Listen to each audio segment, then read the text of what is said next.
It's like the boombox blasters, dude. I have strong opinions on that stuff. Like, why are you blasting music in it? I'm like, dude. Tools I used to change my life came from mom and pops. They raised me right. I used to see yellow and run through the light. Now I got patience. It's gonna be alright. I'm getting to the gold. It's cheddar straight off the block. I know a couple soldiers, never been to Iraq. I don't trust these barely voted Barack. Pocket full of birds. I'll pull them out and they.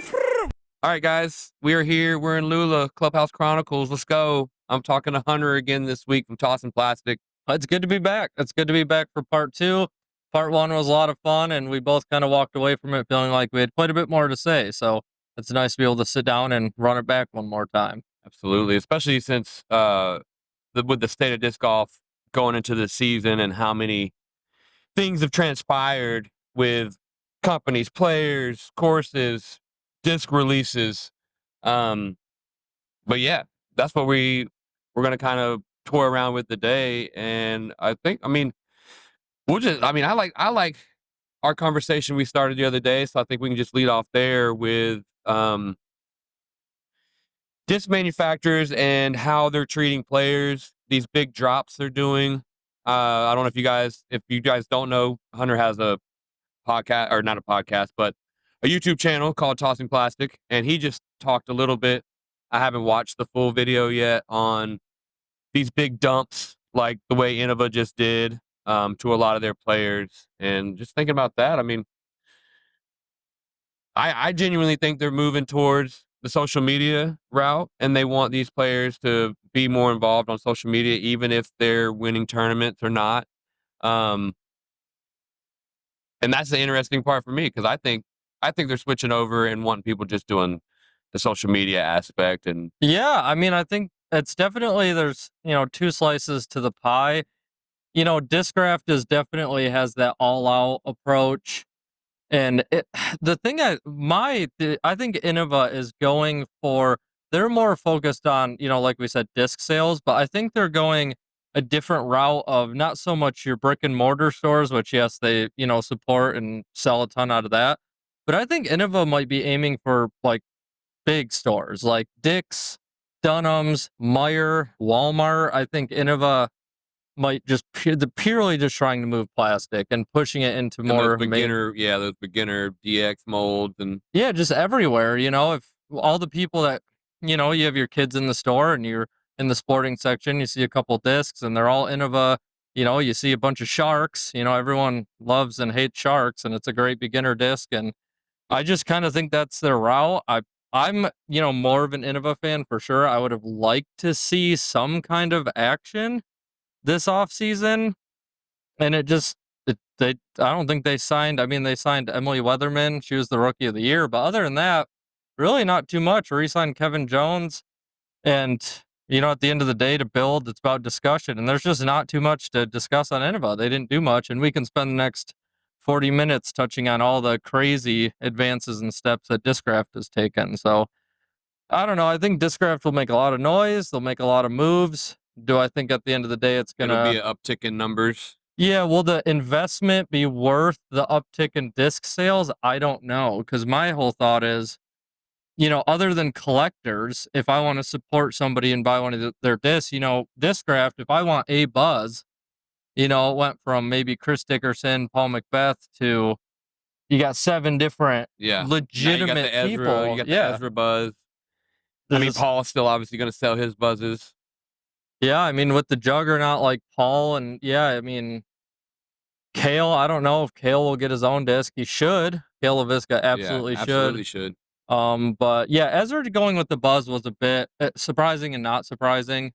But I don't know. There's so many names out there, and they kind of seem to hover on the same mold. So I am interested. I think social media can be a big impact, but I think for social media to take a step, and I know I kind of compare things to golf. Yeah. Which in a lot of ways you can, a lot of ways you can't. Yeah, we kind of have to, just because of the... Well, especially in the social media, because you can say golf's been around a lot longer, but, disc golf also started before social media. So I think that is a realistic avenue, and manufacturers, I think, need to support, social media more like golf does. And I'm not saying that, because I do it, but I watch a lot of golf, and they're not necessarily, big sponsors are not trying to necessarily sign them to compete like maybe No. Brody Smith. They like the social media, but they also want them out in the course. They just let them do their thing and they sponsor them. And so I don't know if disc golf will take that step. I mean, they kind of did with Bodanza. I mean, Infinite took the jump. Yep. So I don't know. I mean, I know when my channel was smaller, I was telling Corbin, I emailed almost every manufacturer and I just asked for some discs, like their new drops to do videos on, and pretty much got all no's, which is surprising, right? I mean, Yeah. it cost them nothing to Yeah. send out a few discs. And if the video, gets a couple thousand views, only 4 people have to go. I mean, if 2 people go and buy discs, they made their money back. That's what I could not wrap my head around. And Well, that might have been, I don't know how long ago that was that you sent those out, but that could have been pre these companies realizing that having people like you solicit their stuff and wanting to throw it for reviews. I mean, I think there's intrinsic value. I mean, knowing I know your channel, and maybe they just get so many that they don't take the time to go look and see what, or they're just not willing to take a chance that you happen to not like one of them discs and give a real opinion on.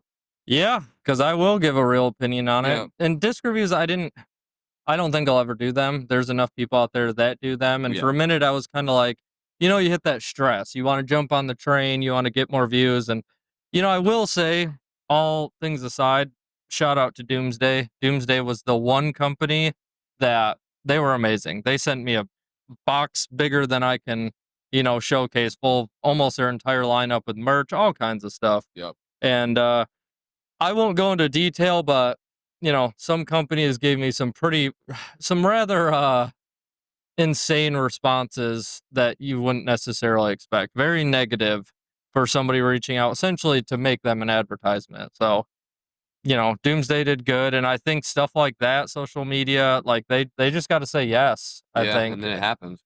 and they got to all the push it. legwork. Yeah, they just send you whatever the new drop is. But yeah, I think that could be something that comes down the road. Who knows? Yeah, they just need to support more, and I think that's one thing that golf knocks out of the park. There is a ton of social media golfers that make a good living and are backed by big companies. And disc golf just seems so stuck in the same bubble, it feels like, for a really long time. So I don't know. I hope they start to step up. And I think Discraft is, in a way, definitely proving that. I mean, they're still going for signings and big names, Absolutely. but it's something. They're doing something where everyone else is cutting, they're gobbling up. So it will be interesting to see how I it plays out. think there is an aspect of it that, like, when you have these people that are doing everyday posts, it does create that energy and it keeps it up. Whereas, like, it seems like they're a little more fresh and in touch with, like, the newer age, maybe let's say, like, the cooler crowd of disc golf.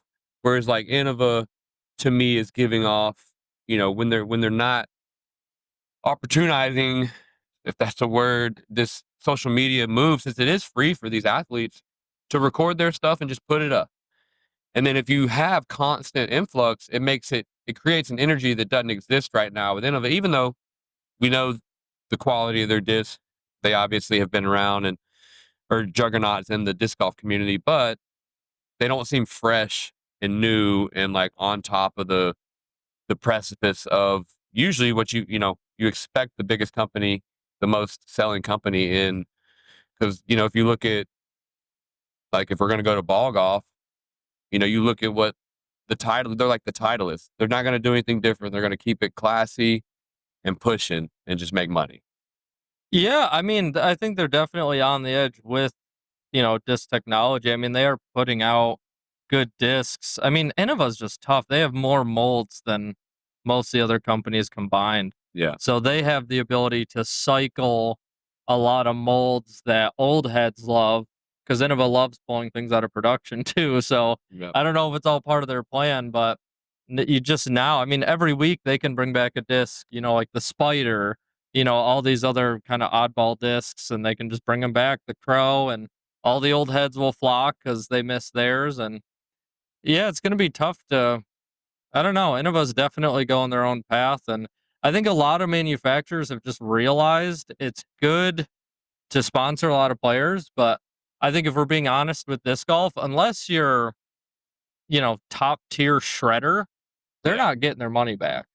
Like they're not getting their money back. And I think for the investment that they could put, if they put it towards someone more focused for social media, they'll get more out of that. They'll get more eyes on it. So it's just tough. I mean, I want the manufacturers make enough money. They should, take losses on, people that they have a lot of faith in, and they shouldn't stop doing that. I'm not a fan of cutting like everybody, but I don't know. It's just a tough landscape, I think. And I do think I honestly think that's a pretty good take on Innova's strategy. I mean, it seems like it's true, but outside of the disc golf companies, I do think that it's interesting to see how these athletes are making it work, and I'm really excited to see kind of where this new trend of the way that they're handling athletes and the way these companies are using them for their marketing. It's definitely different, and I'm not mad about it. It's interesting to see how it's all going, and it's hard for me to understand really how these athletes are actually like making it happen on tour, paying their bills because I haven't pulled up the numbers, but I did hear the other day. I mean, I think it's something like maybe 35 disc golfers are like everything comes from disc golf, nothing, no outside entity type deal. And so that's another aspect that I think is well, I'm curious because I want to see these athletes being able to afford to be able to get better because I think that's how it's going to happen, right? Like you got to be able to be mentally free of finances to build to get to that point to where you're the best in the world. So Yeah, I mean, you have a lot, and I mean a lot of people spending a lot of money making no money. I mean, I can speak from the channel personal, yeah, pretty much. Yeah, I mean, if I covered gas, yeah, purely from YouTube, like that would be. I mean, Sweet. it's growing, but it's it's the sport's just got to grow, Yeah. and like we've talked about, the finished product of disc golf of a pro tour is pretty boring, and Right now. and I just people got to tune in, and disc golf network. I've never watched it, but I've heard a lot of people complain. They say it's boring how they have it set up. I think Jomez. The crazy thing is Jomez had the best post production video. Like Absolutely. Jomez Yep. killed it, and they went under. So I think that speaks a lot in itself because their product was great. The commentary was pretty good, and I think they just had it all locked down and they couldn't sustain. And so I think that's a big indicator that we just need more people in because something like Jomez shouldn't have struggled. And I think Disc Golf Network bought him out, I believe is what Yeah. happened. But that was crazy to me when I heard that they were going under. I haven't really considered that too much, but yes, I mean, obviously we've chatted about it before, but the finished product of watching a tournament is pretty boring overall. MPO, FPO, no matter what. And like I've always said, I enjoy watching the skins way more. The skins matches are a lot more entertaining. Players are mic'd up. I think it makes more interactive sense in that way. And that's why, that's why they mic up football players. That's why they'll mic up a baseball player because people want to know and get inside of what they're thinking and how they operate because that's what we're there for. That is the entertainment value, in my opinion. And so I think I haven't really, this just kind of came to me with that. It's like, I think lead cards and chase cards should be mic'd up. I think that would be a game changer for sure. If you just mic'd up lead card and that would it would put more pressure on the athlete. It'd be another level of something. And nobody's doing that right now, which honestly, I don't know why, but I think that would kill. I think people would love that. I think it could be a toss-up. I think miking up, especially when you're talking about like football and other sports, and could segue into a possibility for disc golf. I think miking up would work. I think why it wouldn't work is a lot of exciting mic moments are people talking to their teammates. You know, if I were to envision, mic up, you're gonna hear a lot of silence and focus on their turn, and then you're gonna hear a lot of good shot, good putt. We'll just be all. I mean, it'd just be editing and that's cool. They just have to edit it real time, faster, and be switching mics to the person who's saying the relevant. Yeah, I don't know. I haven't been on an MPL lead card, but Well, think about the holy shot, dude. Think about if Paul Macbeth was mic'd up, because we can see his lips. I think he says something like, "That was amazing," But if you can hear him saying like the shot after, and if Conrad was mic'd up, that would be insane, right? That would be. And who knows what he said? I can't imagine he said much after that moment. I mean, Yeah. no, I could see the possibility, but I think, if disc golf could somehow make teams, I think that could be amazing because that's the mic'd up. You need interaction between people, and just being a solo Like a President's Cup sport, type situation. something. Yeah, I mean, just being 4 solo people, depending on shots, kind of going their own way. I don't know if you'd get a ton of great mic'd up moments you'd get a lot of compliments, but I don't know if it'd be as exciting as what you would see teammates on a football field, yelling at each Yeah. other and feeding off of each other, that adrenaline building off of each other. You're not really going to get that. If disc golf could make teams, I think that'd be amazing. I have no idea. I don't even know the college layout. College has teams. I don't know the layout. So I think teams would be amazing. It would entice sponsors to sign more people and fight for certain people if the ratings could increase too. I wouldn't know. I mean, I talked about it in one of my videos. I think that'd be amazing because then, right now, Ezra goes to Discraft, right? If you're an Ezra fan, it doesn't matter where Ezra goes. Yeah. You just like Ezra. My hype for him does not change because he went to Discraft at all. Yep. But if, just look at this hypothetical, right? If there was teams at one point, Prodigy who, Prodigy's Prodigy, and they have really lost a lot of slayers out there. Yeah. But, I mean, rewind a little bit ago, you had Ezra and Isaac on the same team of Prodigy. I mean, then Ezra leaves, and it's a whole different... You got Gannon, yeah, too. Gannon. I don't know if they were all 3 signed at the same time. Yeah, that was at one point. So, yeah, then you would have had a team, Prodigy, who, produces world champions that they struggle to monetize with and then give away. Yeah. But you would have had a team of Isaac, Ezra, Kale, and Gannon. You know what I'm saying? Yeah. Like, that team could have easily won it all. And then that way, when one of them leaves, that's a lot more of an impact. Or right now, I just feel like the signings are exciting, they're cool, but if you like the player, you just like the player. Yeah. You don't really care what plastic they throw for the most part. Yeah, very true. Sorry, a little distracted there. But no, you're absolutely right. I'm going to follow Ezra because he's a local kid. We love to see all the local dudes. I'm going to be following Braden Sides, Joey Buckets, obviously Isaac. All those kids are from within 30 minutes of here, and so that's really cool. And you're right. I don't care who they're throwing for. I think it's cool that Joey and Braden are throwing for Cast Class. I think Cast Class, cool company. Obviously, they have a lot of diehards in their customer base too. But yeah, it doesn't matter to me at all, I guess, thinking about it. And so it's cool to see how it's gone. But yeah, I mean, I think you're right. The team event would be a lot of fun.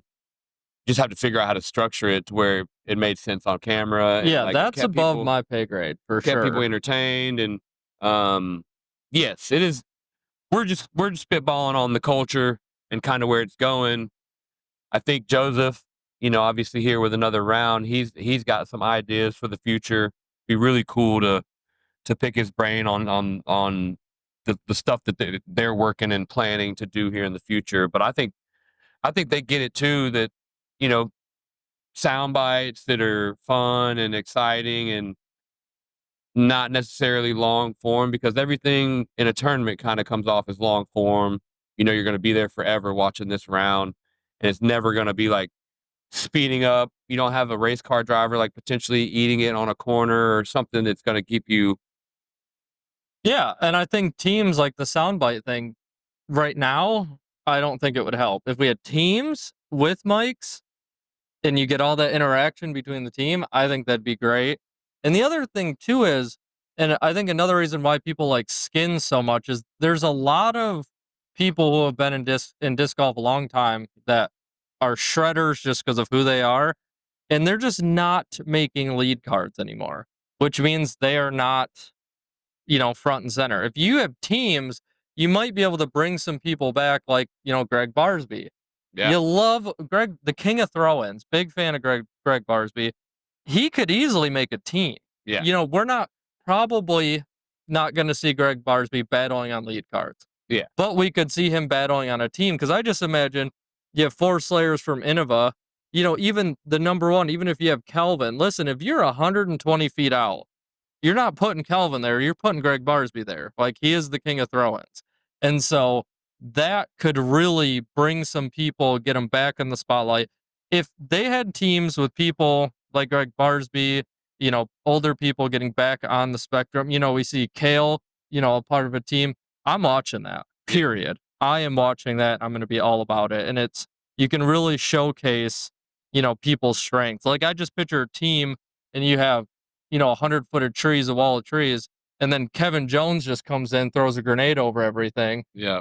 Because that's what he does, and that would bring a lot of excitement, and it'd be fun to watch. Yeah, I feel like I agree with you. I would much rather watch a team event that's mic'd up, that has a different premise than just, your same old low score.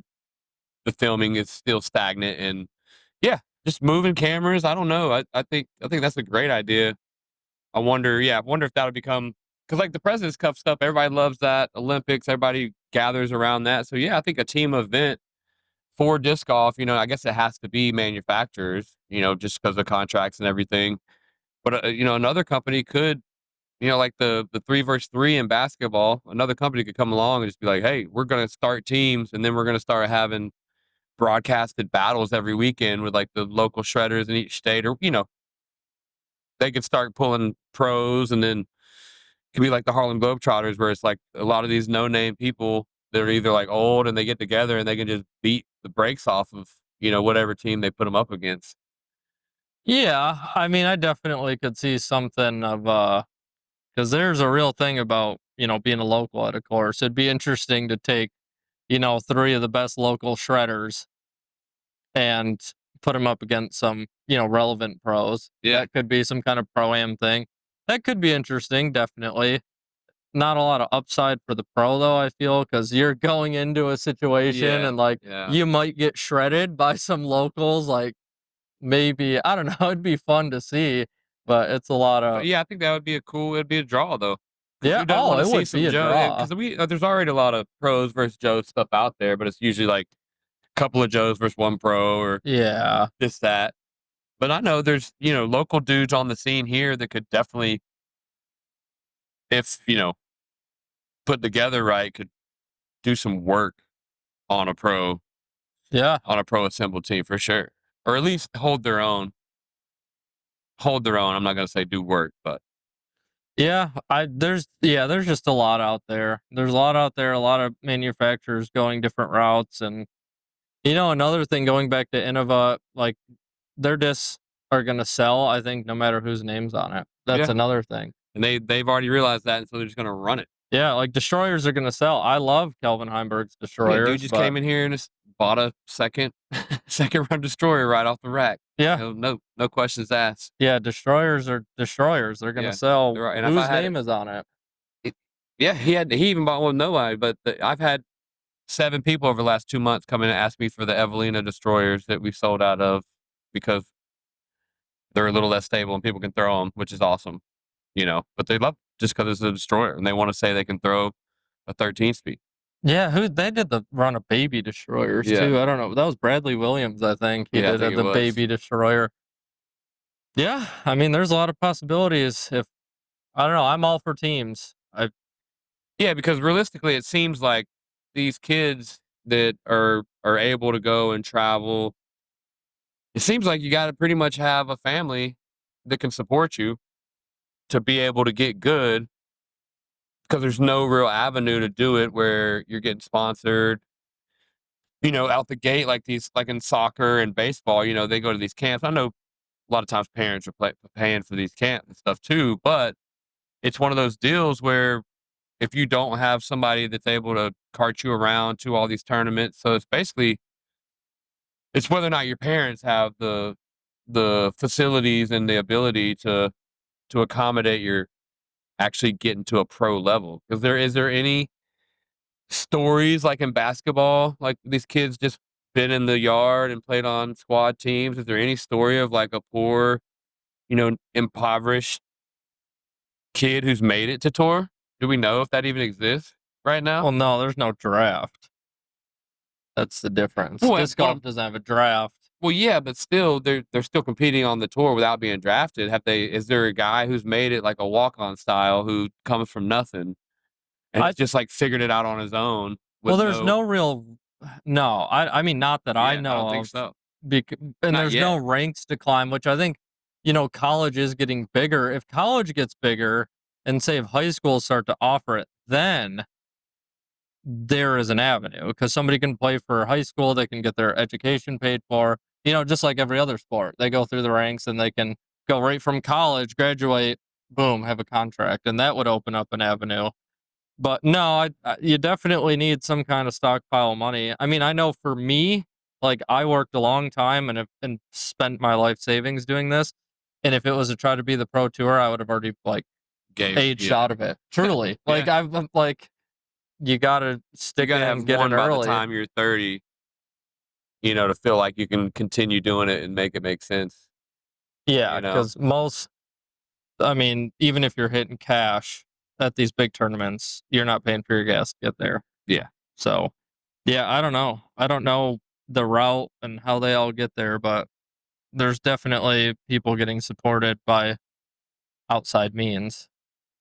Yeah, that's just, I started noticing it. Obviously I have my history in the ski towns. And so a lot of the kids that were my friends up there, and, they were able to get into skiing because they come from affluent families. And so it kind of seems like the same deal, but with all the stuff that Paul Macbeth's doing with the foundation and getting courses put in Africa and South America, I think we might in the next 10, 15 years be seeing some kids coming that are just shredders just because they've been on a free course their whole life. And then somebody picked them up and gave them the ability to, come and get some coaching, and guarantee you there's going to have to be, these, like in Vail, they had the Vail Ski Club, it's where these kids go, and that's where like Lindsey Vaughn, Michaela Schifrin. So it's like, it's got to be in the next 10 years, these camps where these kids can go or like live, or boarding schools essentially, where these kids can go and just live on a course. I mean, we have the facility, which would be sick to do here, where you can come and you just wake up and you play disc golf. And that's what you do. And then you do your schooling after. Yeah. You do your schooling in the winter when it's cold and not as good disc golf weather. And then the summer is just all shred city, and the fall and spring, especially down here in the South. I think that would be amazing. Oh, yeah, it'd be amazing. I think projection, it could be, a ways down the line. It's all that's, assuming that disc golf is going to continue to grow and more money is because there just needs to be more. I mean, Scott Soakley's doing a ton over, I think he's in the Philippines right now, building up courses and all kinds of stuff overseas. And yeah, I would love to see it. Just, yeah, we need a lot more money. We need a lot more bigger sponsors coming in. The bigger the sport grows, there's going to be a million more avenues that will start popping up. But we gotta get it more exciting, get more eyes on it. And I think the COVID boom was a big one. We had a ton of eyes, and I do not think we did well with retention, which tells me we had a lot of people there and a lot of people have left. I really think that the PDGA tried their bid and got a lot of people in, and that's why I don't think it stuck, is because I don't think you build the base off of getting into tournaments and tournament culture being what drives it. I think it's culture driven from like they want to see people living the life, like actually out there playing, being really good, shredding, have, smiles on their faces. I think the culture side and like the whole, way Red Bull markets stuff, right? They're not really talking about their drink. They're giving you the lifestyle that these people who drink their drink live, right? Yeah. And basically what PDGA did was just make it boring and straightforward, pretty much be like, we're going to need you, we're going to need your money, or you can't play in these events. Yeah, entry fees have gotten so expensive. I just saw Paul Macbeth talking about it. I mean, you got $350, $400 entry fees. Yep. Yeah, and the other thing with disc golf, we have a lot of players. There are a lot of people who play disc golf that are just not interested in watching Anything. the pros and Playing spending a real tournament, money. yeah. They have no interest, and that's Yeah. a big difference with disc golf and other sports. We have a ton of players who have zero interest in anything above their rounds at the park. Yeah. So how can we get them to be interested in the tour rounds? That's the big thing, because we have the players. We just need because most their people who play focus. golf, they're watching the Masters. Yeah. They're watching Oh, yeah. the waste management, the fun. I think that's another thing too we could throw in, like the waste management style stuff where you make a tournament fun. You got people heckling, you got people cheering when they hit big shots. Like they made a venue around it. Yeah, I'll host it. Yeah, I mean, listen, we My have the whole money. channel is based around having fun, and yes, there just needs to be everything. There needs to be more people, more crowd interaction. I mean, yeah, waste management. Are they allowed to like talk when people are about to hit there? Like, is it that fully?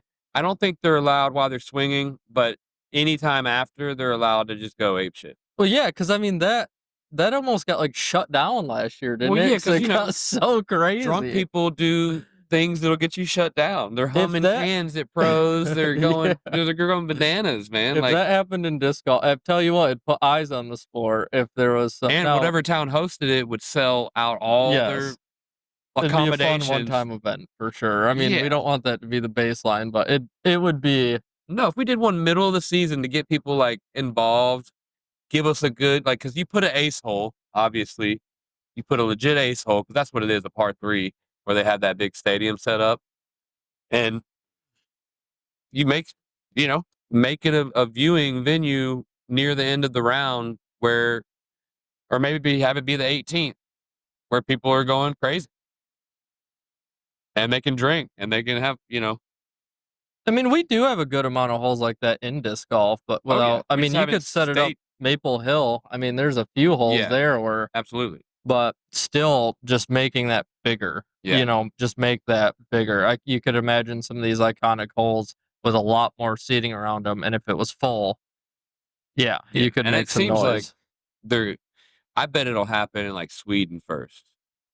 Oh, I'm 'Cause sure. they kind of already have that. Like, I've already seen a couple of the skins matches and tournaments they've had over there, and they've got scaffolding up. They're getting a lot more progressive with that side of things, I think, than we are, just because everybody's into it in their country. Like, people in Sweden and Finland, like, everybody knows about disc golf. Like, it's the pickleball of that country. Yeah, and I don't know if that's because, in America we have a lot of already super huge and established options. I don't know what the big sports are over there, but they don't have football, they don't have baseball. I don't think They're big like into soccer. Yeah, soccer. I think. soccer kills and it. volleyball, and they're big bike riders as well. But when we got these juggernaut sports that just run the U.S., it's hard to kind of squeeze a new one in there. It hasn't happened in a long time, and that's the barrier we're trying to break. Which makes sense, and that's probably why New Zealand. I think New Zealand's been killing it, and they've been putting in some. I mean, these courses I've been watching on the Down Under series has been great. I mean, they look amazing. I would love to go to New Zealand. Yes. Is anybody out there watching this wants to see Hunter and I go down to New Zealand, play some courses, do some content around it? Listen, we are very open to make that work. I just looked up flights yesterday. They're about $12.50 on the cheapest days round trip. So we need about $5,000, and that'll get us making some plans. Anybody out there want to throw us a little $5,000? Get us down under. Yeah, We'll make it RPM. happen. RPM, the email's open. Okay, Yes. I got a cult following with the Waka Waka. So Yes, AnotherRoundLula@gmail.com. Send it. full plug. Yeah, full send plug. it over. DMs. That's cool. Send it over. We'll make it happen. And we'll go down. Plenty of content. We'll let you guys be involved in what kind of content you want to see. I'm glad, speaking about that, I'm glad to see Simon out there having some fun, doing some more interactive ace runny / like out on the course, putting multiple baskets out. Like, I'm super stoked on seeing that out of him, because I think that's what built his fan base, Yeah, I mean, the Simon line's a real thing. And the thing that was different with Simon is what people did in their backyard, he did on the Pro Tour. Yeah. Like, the crazy shot that you're like, oh, I know this isn't going to work. He'd be like on a lead card, and then it works. Yeah. And then that's when you feel like, we're just playing different games. Like, he's looking just completely different route. I think he was the first person to use, like, intentionally throw it OB behind the basket. Yeah, and the commentators were like, "What's he doing?" Yeah, to make a par 3 easier, because he's to get playing the par. chess. Yeah. Yeah, I mean, yeah, Simon's definitely good for the sport, and it's shown. He's had a huge impact. Yeah, I'd love to see him get out there with Ken Climo, and maybe after a yoga session, Ken can whip out some some real old school lines like that, or at least go out there and play with somebody like him, because I think that would be, because they're similar size cats, right? I have no idea. Yeah, fair enough. But I think that would be. I mean, they both seem tall. Simon's a bigger dude, and yeah, I think he's like 6'2", 6'3". But yeah, no, that's sweet. I would love to get into potentially seeing what's going on in these other countries, just so we're adapting, or at least we can make some moves, because anything that I see that we can incorporate here, I think is definitely a good thing. But I haven't seen anything too crazy that we want to dive into. But yeah, still interesting. Still an interesting bag. yeah, I mean, disc golf's one of the best sports out there, and we do have a unique culture, unlike any other sport. Absolutely. There are literal, and I've stayed there, I've filmed their courses. There are literal families that can build their own oasis and eat, sleep, breathe disc golf. Yep. You cannot get that in another sport. That's true. You're not going to have not everybody can have a hockey rink in their backyard. No, and it's just some of the craziest stuff you've seen, the devotion to these people, and it's all, clearly it's not for the money. They've just invested their whole life into it, and there are just these hidden gems out there, and yeah, you can't get that in a different sport. No, so. like your guy you're gonna go see up Northwest Georgia, who has 40 holes on his 11 acres. Yeah, Your boy. no tee pads, no direction. You just find a basket and throw at it. Yep. From what I understand, very private. Yeah, one of Hunter's, best buds has this course up in Northwest Georgia, just, trying to get him out there, but he doesn't want to go. I don't know the city. I don't know the course name. It's elusive. In Chatsworth. It's in Chatsworth. It's not on UDisc, but it's apparently the Willy Wonka's chocolate factory of disc golf. Yeah. So tells us Mr. What's our gentleman's name? Can't remember. But rip it, whatever basket you see. we're throwing it 3 of them. Yeah. We're throwing it all 3 we can see. The closest one it lands to. Yeah, I think you said 40 baskets. 40 baskets, 11 acres. 11 acres? 11 acres. Yeah. Yeah, that's throwing on top of yourself. Yeah. You're going to be hitting the house on half of your shots. Yeah. I did play one of the first courses I filmed was called Bay 26. And that guy had 24 holes, something like that. Bay 26 with 24 holes? Well, it's on 6 acres. Oh. It's 6. I mean, it's chaos. And like, he can only let a few people on the course, because it was cool. Like, for what he had, it was very cool. I impaled a 90s Cobra on his roof. I think it's still there, but I hit his metal roof and it impaled the disc. So yeah, I mean, people get really creative with disc golf, and they truly can create their own world. And that's one thing that disc golf has. And, well, to say at a marketably cheaper route than any other Yeah. outdoor recreation sport. Baskets are more expensive than you think. A lot of people don't. They are. You can get on the marketplace and find them for Yeah. No, $80. you can build a But those course brand new guys are they're rocking $700-800 retail for sure. Yeah. Which is, you don't need that in your backyard. You can make it with a single chain basket off the marketplace, Target basket, whatever. And it's just crazy. Well, and the other weird It's just thing nuts too how that works. is like Champion has a higher tendency to break, like Champion plastic. And the Valkyrie is a weird one because it has stayed warm. We weren't out of the clubhouse but 30 minutes, and it was kept inside warm. Yeah. And I know a lot of people say, like, if you continue to throw them a lot, the oils from your hand will actually help, like, condition the disc. I'm, like, very aware of, like, discs exploding. I never expected. The disc wasn't even that cold. If we were out there another 45 hour, I probably would quit throwing it. Like, it really shouldn't have been that cold that fast. And she done. Yeah, I can't say that I've had something that devastating. I also put my most favorite disc on the wall because I was like, if I lose that thing, if I lose my full art buzz, Throw them. Yeah, I know your take, but I'm gonna let it lie for a minute. And plus, I don't have. Yeah, now the Valkyrie can go on the wall. Now it's retired, forcefully retired. But yeah, don't hang up your ace disc. Keep them throwing. That's Hunter's stance, which I'm not mad about it. And really, you do what you want. It's your disc. But yeah, but it's fun. I like throwing the discs that I have ace with. I don't think they need to be. All of them need to be on a wall. Some of them are obviously cool. Like if I get like Joseph's Rolo ace, that when they sent him the Rolo from Austin, Texas, and he aced the first time he threw the water shot. You send it back. He sent it back to Austin. They got a frame. He took a picture. It's like a whole deal. That's cool. Yeah. But yeah, something in my bag. I don't think I'm gonna. I mean, the Gorgon. There we go. Right now, for me is the Corbgon. The Corbgon is my go-to disc. Got that ace last week, and I'm just gonna start putting tallies on it. He thinks that there'll be a second tally. That's the best part. Well, that's the thing. There will be.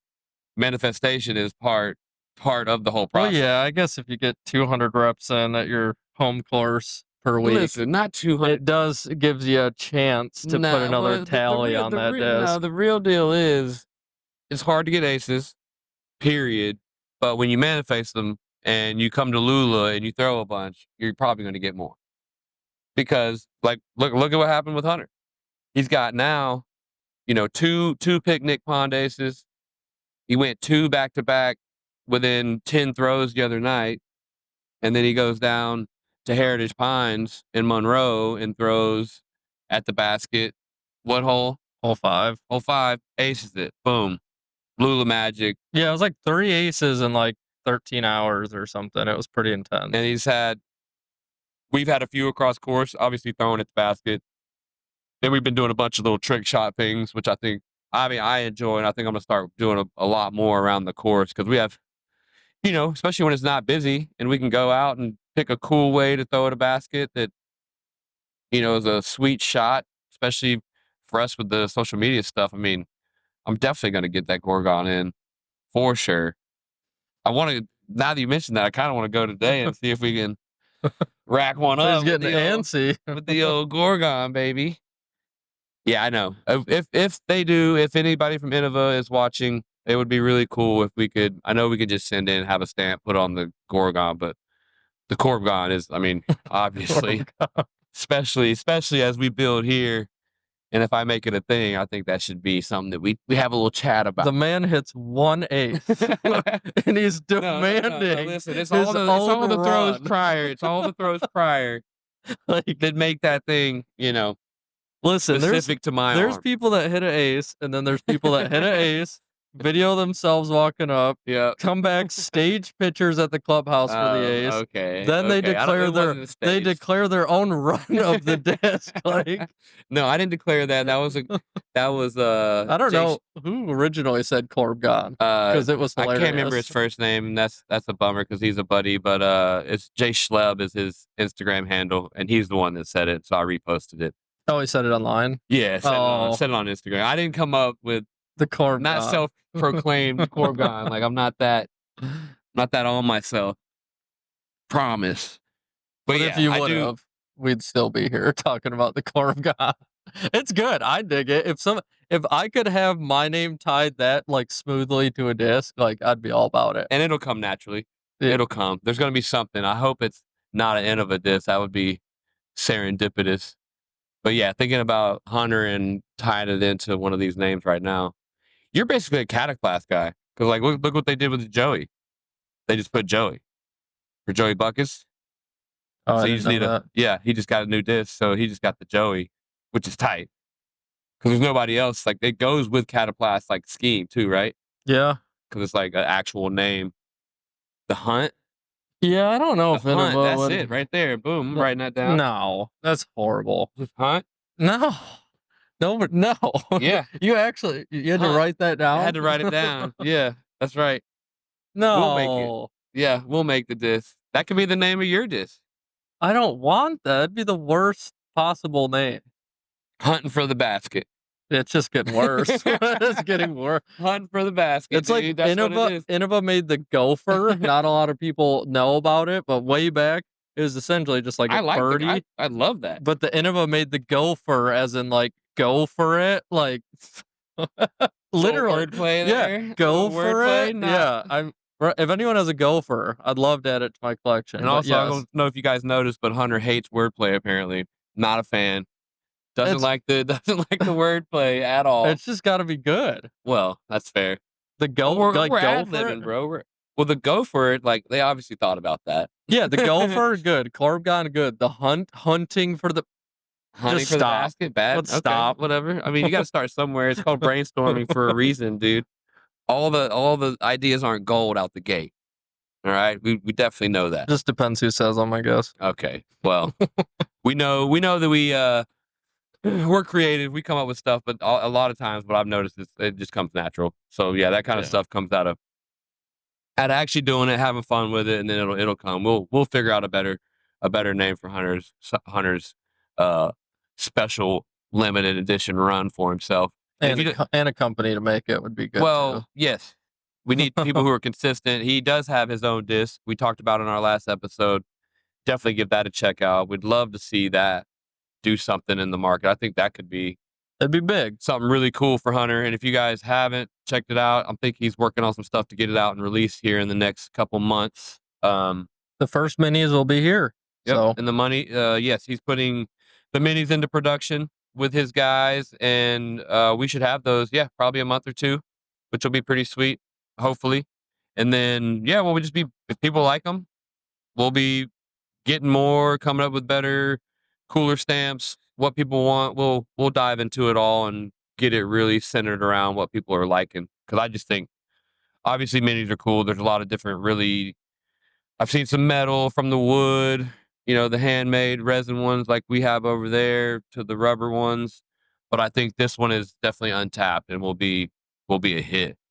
I hope for you anyways. That's a big compliment. I appreciate that. Absolutely. A lot of R&D went into it. With, And if you guys haven't checked, Hunter's got a episode fully based around, or several episodes based around these series. Mad Scientist series. The Mad Scientist series on YouTube, on his Tossing Plastic channel. Check it out if you have any interest in the prototype disc that he's come up with the flight changing top plate, which is pretty cool. I'm interested to see like viability. Does it actually, are people intrigued in buying it, keeping it around, having fun with it? I really want to see it do something. I think it'd be cool. And that should be real cool. Yeah. Be able to not have to be asking you guys for money to go to play courses in other countries. We'd be able to actually go do these things and provide it if we could find a way to. And don't worry, right on the top, it'll say not PDJ approved. Yeah, don't worry, guys. Because I get that a lot. People just reminding me that it's not PDJ approved. So I'll just put that sucker. That might just be the name of the disc. Not PDJ not approved. PDJ approved. This is not a PDGA disc. Yeah, it's not it. Yeah, we got to figure out an acronym for that. NAPDGA. But check his channel out. This is pretty much wrapping it up here, I think, for this episode. Been good, fun, easy flowing convo. Yeah, and we're working on it. And so thank you guys for coming, checking us out. The Clubhouse Chronicles, we're going to be delving into some more stuff. I'll talk to maybe Hunter again if he's around next time he comes through for sure. And then we'll have some more guests. AnotherRound Lula, please check us out on Instagram. We will be doing some stuff on YouTube. Outside of that, we'll let Hunter sign out with all his stuff. And thank you guys for hanging out. Yeah, and big shout out to Lula for hosting me, and AnotherRound Lula for hosting me, and it's been a lot of fun. And yeah, I'm simple, just tossing plastic, mostly on YouTube, tossing plastic disc golf. You can check out my website. I have a ton of used discs, and yeah, a lot of exciting things. I have my t-shirts. I'm gonna do a little limited edition hot sauce bundle soon. Hopefully towels soon, and minis. The minis are quite a ways out because, like I said, there is one with the hot sauce, but the first official flight changing mini will only be here. So, a lot of exciting things. But yeah, I had a great time, and hopefully I can loop back around here and we can do a part 3 sometime. Sweet. Cheers, dude. See y'all. Tools I used to change my life came from mom and pops, they raised me right. I used to see yellow and run through the light. Now I got patience, it's gonna be alright. I'm getting to the gold, it's cheddar straight off the block. I know a couple soldiers, never been to Iraq. I don't trust these, barely voted Barack. Pocket full of birds, I'll pull them out and they